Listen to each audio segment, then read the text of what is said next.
No band of demon contributes more to the day-to-day corruption of humanity than the perverse bodiless Shedim.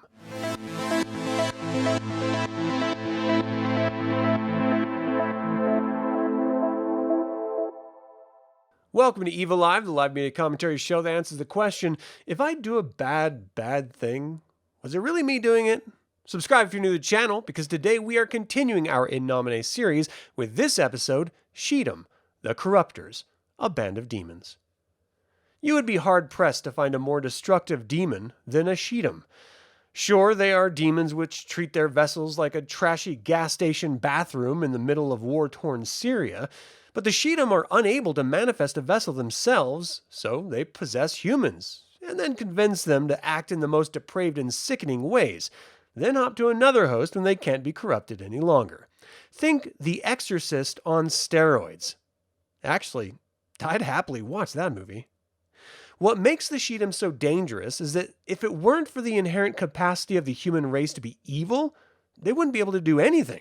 But because we are, the Shedim are just there to nudge us in the right, or wrong as it were, direction. We know that resonance is a twofold concept. First, it is the nature of an angel or demon, meaning what they are intended to do after being created, but it's also a supernatural power they manifest that pays off that nature as well. The only way for an angel or demon to manifest in the corporeal realm, or earth, is to generate a vessel, or body. Most celestials do this, but not the Shedim. The resonance of a Shedim is to possess the bodies of living humans. This is not isolated to just the Shedim. Their angelic counterparts, the Courruptors, do this as well, but the Shedim take it to a whole other level. When you are possessed by a Shedim, they don't just put your consciousness to sleep and take over. No. The Shedim maintain your consciousness in a dreamlike state. The demon has full knowledge of your thoughts, feelings, and memories. So while the Shedim are convincing you to do horrible things, you believe that you're still in control of yourself and you are choosing to commit the vile acts. You believe it was your idea. And it's not just once in a while. No. The Shedim resonance is to convince you to commit vile acts every day that grow worse exponentially. They'll not just prevent you from generating essence, they convince you to further the cause of evil. This is why the Shedim are the most dangerous demons to loose upon the earth.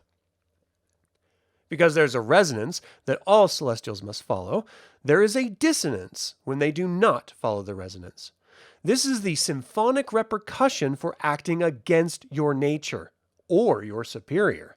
So naturally, as the Shedim's resonance is to possess humans and convince them to commit vile acts daily that are worse and worse, failure to continue that inertia will result in dissonance. Every day the Shedim fail to further corrupt their host generates notes of dissonance.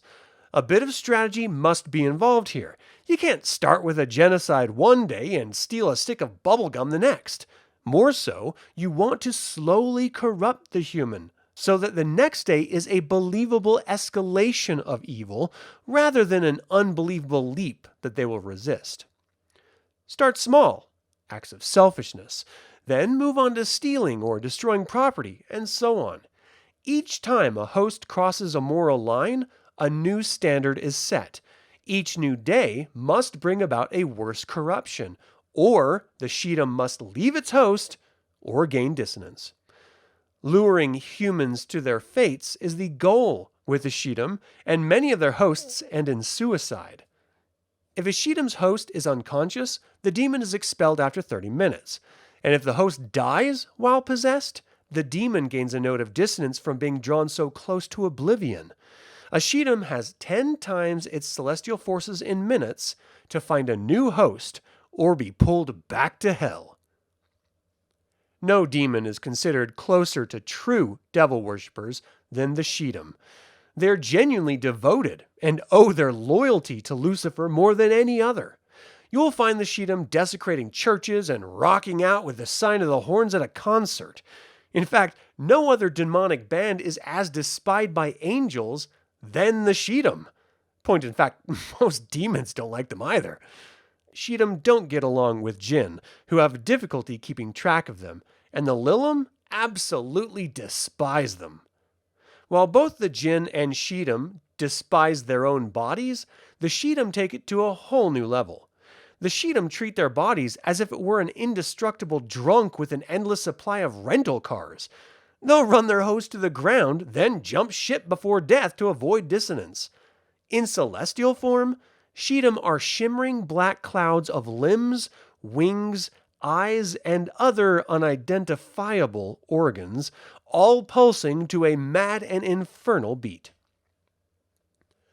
So we know what Shedim are and what they do and what they look like. How do we apply that to the game In Nomine? Well, to possess a victim, a Shedim needs to make a will roll to invoke his resonance and enter the human body. The target number is their will minus any dissonance or other modifiers the game master or GM imposes. If the host doesn't want to be possessed, they can make a will roll to resist. If the Shedim enters the host, they add the check digit of entry to their will contest when they try to control the host for the remainder of the possession. If they failed to enter, the check digit is the number of days they have to wait before attempting to enter the human again. At least once a day, the Shedite must win a contest of wills with the victim to make them do something evil. Each daily act must be just a little worse than anything the victim has done yet. If a day goes by without this happening, the Shedite gains a note of dissonance. That note of dissonance can be removed if the demon makes it up later with an even greater corruption. So, for each evil act, a contest of wills must be won, so most Shedim focus on single-act crimes. Once a day, when the Shedim attempts to sway the host may make a perception roll to realize that they are not in control. They gain a +1 to their target number each day of possession. A successful perception roll adds its check digit to the will contest to fight off the demon's suggestion. The demon can leave the host at any time, but must make a resonance roll to enter another host. They have 10 minutes times their celestial forces to find a new host, or plummet back to hell and face their superior. Any time a Shedim is seen in its celestial form, like being forced out of a human or looking for one, they stun any mortal who witnesses them. They're also vulnerable to celestial attacks while outside of a host, so stay inside once you're on Earth, if at all possible. As you can see, the Shedim are dangerous to face off against, and could be really fun to play. I would highly recommend using them in your game.